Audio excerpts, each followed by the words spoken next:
স্কুলে বেড়াতে দেখি ভাগনায় নাচ লাগা নিয়েছে আর ভাগনি গুনগান গুনগান ভালছে লো বাবা। তখন আমি চলে গেলি আলু গাছ গিলে না না বেগুন গাছ গিলে জল দিতে লো বাবা।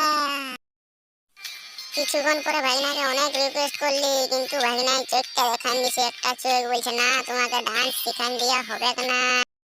তারপরে আমার বিএমডব্লিউটা নিয়ে আমি বার হয়ে গেলি টিউশন যাওয়ার জন্য। তখনই যেতে যেতে আমার দমে ভয় লাগতেছিল। আমাদের সুন্দরবনটা আমি পার হতেছিলি দমে বার ভালুক আছে। তখন আমি ভয় চলে গেলি। কিছুক্ষণ পর সেকেন্ড দিল্লি পৌঁছাতে আমার বন্ধুটা পায়ে গেলি। তখন আমি বন্ধুর সাথে তারপরে টিউশন ছুটি হতেই দেখি এদিকে হোলি লাগালাগি শুরু হয়ে গেছিল বাবা।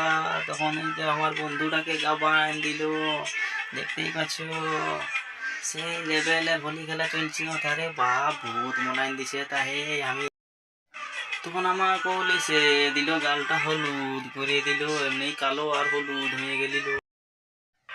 শেষে আমাকে ভূত বনায় নিয়ে ছেড়ে দিল। তখন আমি ঘর দিকে ধীরে ধীরে এবার রওনা হবো, তার জন্য একটু পোজটা মারি এলি বলি। তবে ধীরে ধীরে এবার রওনা হবো ঘর দিকে।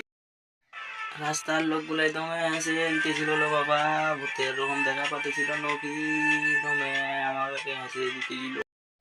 তো আজকের মতন এইখানটায় ব্লগটা শেষ করছি। ভালো লাগলে লাইক কমেন্ট শেয়ার করতে ভুলবেন না।